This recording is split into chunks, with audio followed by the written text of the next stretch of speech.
मित्रांनो, सध्या मुलींची संख्या कमी आणि मुलांची संख्या जास्त झाली आहे. त्यामुळे मुलांचे लग्नाचे वय संपत आले तरी लग्न होत नाहीत असे अनेक तरुण आहेत की त्यांची 40 वर्ष पार होत आली आहेत तरी त्यांना मुलगी लग्नाला मिळालेली नाही. मग काहीतरी जुगार करून पैसे देऊन एखादी मुलगी आणायची आणि तिच्याबरोबर लग्न करायचे. आजपर्यंत आपण अशा अनेक घटना ऐकल्या आणि आपल्या परिसरातही घडलेल्या आहेत. मात्र अशाच प्रकारची आजची घटना आहे. पण या घटनेच्या कथेमध्ये जो तरुण आहे त्याने अशी शक्कल लढवली की ती जर तुम्ही ऐकाल तर तुम्ही सुद्धा म्हणताल तरुण खूप हुशार निघाला. तर आपण कथा सुरू करण्यापूर्वी विनंती आहे की आपण चॅनल सबस्क्राईब करा. बुलढाणा जिल्ह्यातील खेडेगाव आहे. या गावात रामप्रसाद देठे नावाचा एक तरुण आहे. घरी शेती आहे. त्याचेही शिक्षण चांगल्या प्रकारे झाले, पण त्याला काही नोकरी मिळाली नाही. त्यामुळे आईवडिलांनी त्याला शेतीच्या कामात गुंतवले. रामप्रसाद हा आधुनिक शेती करण्याचा प्रयत्न करत होता. त्यामध्ये त्याला यश देखील आले होते. घरी पाणभरती शेती, त्यामुळे नगदी उत्पन्न सुद्धा चांगले. पण घरात एकुलका एक असलेला रामप्रसाद याच्याकडे जरी पैसा, शेती असली तरी त्याला काही लग्न करण्यासाठी मुलगी मिळेना. त्याच्या पाहुण्यांमध्ये मुलगी पाहण्यासाठी तो गेला होता, पण मुलीच्या घरच्यांनी मुलगी देण्यास नकार दिला. अशा प्रकारे अनेक ठिकाणी रामप्रसाद याला सोडावे लागले. अनेक ठिकाणी तर नोकरी नाही म्हणून मुलगी देत नसल्याचे सांगण्यात आले. रामप्रसाद याचे आयुष्य तर असेच वाऱ्यासारखे उडून जाऊ लागले होते. आयुष्यात संसाराचा योग नाही असेही मित्र बोलू लागले. तसे मित्रही बिना लग्नाचे होते. रामप्रसाद याचे वडीलही शोध घेत होते. नातेवाईकही मुलीचा शोध घेत होते, पण कुठे जोडून येत नव्हते. पण योगायोग पहा, रामप्रसाद याच्या आयुष्यात चांगले दिवस येण्याचे योग आले होते. कारण त्याला एका नातेवाईकांनी फोन केला की एक मुलगी आहे, पण त्यासाठी आपल्याला पैशाचा बंदोबस्त करावा लागेल. मुलगी जर तुला पसंत पडली तर लग्न करायला काहीच हरकत नाही. रामप्रसाद याच्याकडे पैसा होता, त्यामुळे त्याला आता उकळ्याच फुटू लागल्या.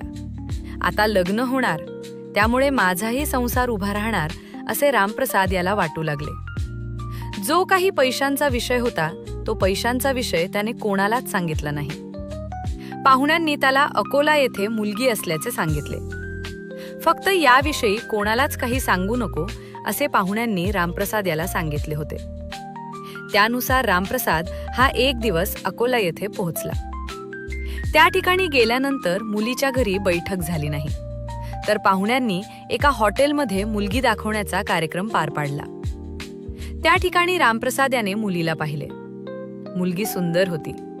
तिचेही वय थोडे झालेले वाटत होते. मुलीच्या नातेवाईकांनी रामप्रसाद याला मुलगी पसंत असल्याचे विचारले. तेव्हा रामप्रसाद याने तरुणीचा परिचय करून घेतला, तर तिने तिचे मानसी नाव असल्याचे सांगितले. घरची परिस्थिती गरीब आहे. वडील लहानपणीच आम्हाला सोडून गेले. आई आहे, पण मोल मजुरी करून खर्च भागवते असे मानसी रामप्रसाद याला सांगत होती. रामप्रसाद तर खूपच आनंदी झाला होता, कारण मानसीच्या पाठीमागे कोणीच नव्हते. त्यामुळे त्याने लग्नाला होकार दिला. पण त्या ठिकाणी मानसीची आई आलेली नव्हती, तर त्या ठिकाणी जी मध्यस्थी होती ती महिला मानसीला घेऊन आली होती. तिच्याबरोबर इतर 2 पुरुष होते. शेवटी पाहुण्याने ठिकाण आणले आहे, त्यामुळे ते चांगले असणार असे म्हणून रामप्रसाद याने लग्नाला होकार दिला. पण मध्यस्थीने थेट पैशांचा विषय काढला. तुम्हाला मुलीला 2 लाख रुपये द्यावे लागतील आणि लग्नाचा खर्च करावा लागेल अशा प्रकारे ठरलं. त्यावर रामप्रसाद याने देखील होकार दिला. सुरुवातीच्या बैठकीला 1 लाख रुपये आणि लग्नात 1 लाख रुपये अशा प्रकारे सर्व काही ठरले. आता रामप्रसाद याला आयुष्यात संसाराचे सुख मिळणार होते, त्यामुळे हा विषय थोडाफार गावातही कळाला. त्यावेळी रामप्रसाद याच्या मित्राने रामप्रसादला ट्रोल करायला सुरुवात केली. पैसे देऊन आणलेल्या तरुणी जास्त दिवस राहत नाहीत, 2 दिवसात पळून जातात. आता हा विषय रामप्रसाद याच्या कानावर आणि चर्चेत आला. त्यामुळे रामप्रसाद याने तेच डोक्यात ठेवले. तरुणीच्या नातेवाईकांचा रामप्रसाद यांना फोन आला की दिवाळीच्या सुट्टीत लग्न करून टाकू. त्यावेळी रामप्रसाद याने आम्ही साध्या पद्धतीने मंदिरात माळ घालून लग्न करणार असल्याचे सांगितले. जास्त गाजावाजा करण्याची इच्छाही नसल्याचे रामप्रसाद याने सांगितले. एका बाजूला रामप्रसाद लग्न तर करू लागला होता, पण मनात होणाऱ्या पत्नीविषयी संशय सुद्धा होता की पत्नी पळून तर जाऊ नये. आणि शेवटी लग्नाचा दिवस आला. मोजकेच पाहुणे मंडळी रामप्रसाद आणि मानसीच्या घरचे होते. त्यानुसार शेगाव या ठिकाणी छोटेखानी कार्यक्रम पार पडला आणि लग्नही पार पडले. ठरल्याप्रमाणे रामप्रसादच्या वडिलांनी राहिलेले 1 लाख रुपये मध्यस्थी असलेल्या महिलेला दिले. त्यावेळी मानसी हिने तिच्या आईची ओळख करून दिली आणि ठरल्याप्रमाणे सर्व काही अतिशय थाटात पार पडले. 4-5 वाजण्याच्या सुमारास सर्व कार्यक्रम उरकून रामप्रसाद हा पत्नी मानसीला घेऊन घरी आला. त्याच्या मित्रांनी फटाके वाजवून नवीन जोडप्याचे स्वागतही केले आणि सुरू झाला रामप्रसाद याच्या संसाराचा गाडा. आता या ठिकाणी रामप्रसाद याच्या डोक्यात जे चक्र फिरत होते ते काही निघून जात नव्हते. सुहाग रात्रीलाच पत्नी पळून जाईल का याची भीती मनात होती. त्यामुळे 5व्या दिवशी रामप्रसाद याच्या घरच्यांनी सत्यनारायणाचा कार्यक्रम ठेवला. सुरुवातीचे 2 दिवस काकड सोडणे आणि इतर देवदेवाच्या कार्यक्रमात गेला, पण 5 दिवस खूपच लांब सत्यनारायण ठेवला असे मानसीच्या घरचे म्हणू लागले. पण आमच्याकडे अशीच पद्धत असल्याचे रामप्रसाद याने सांगून टाकले. आता 3 दिवस जायचे होते.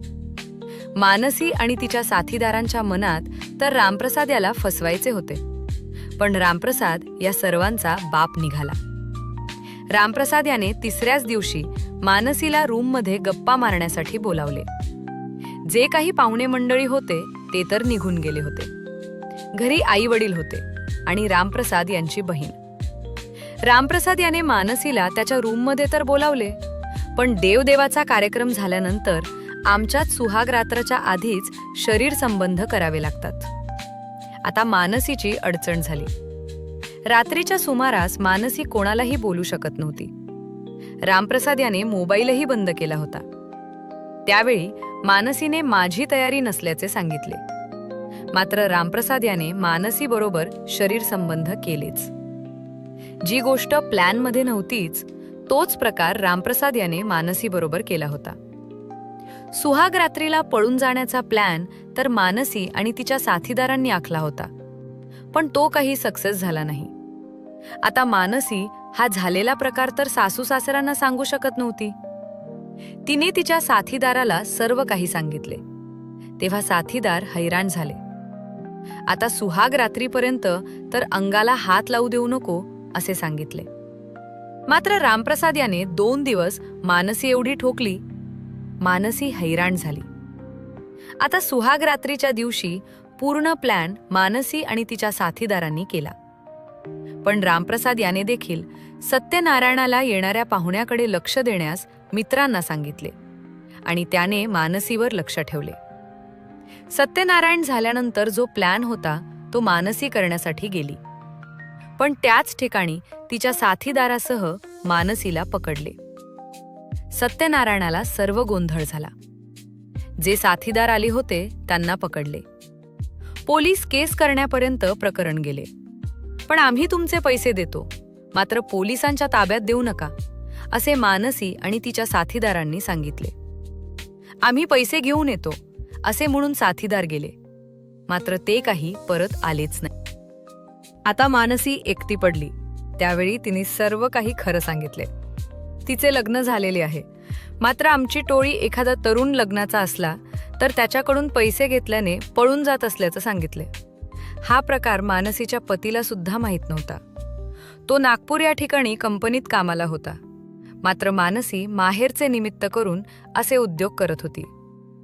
शेवटी हा सर्व प्रकार पतीच्या कानावर गेल्यानंतर त्याने मानसीशी 2 लाख रुपये देऊन रामप्रसादच्या तावडीतून सुटका केली. एक प्रकारे रामप्रसादने हत्यारही शांत केले आणि पैसेही त्याला परत मिळाले. मित्रांनो, तुम्हाला काय वाटते? रामप्रसादने केले ते योग्य होते की अयोग्य?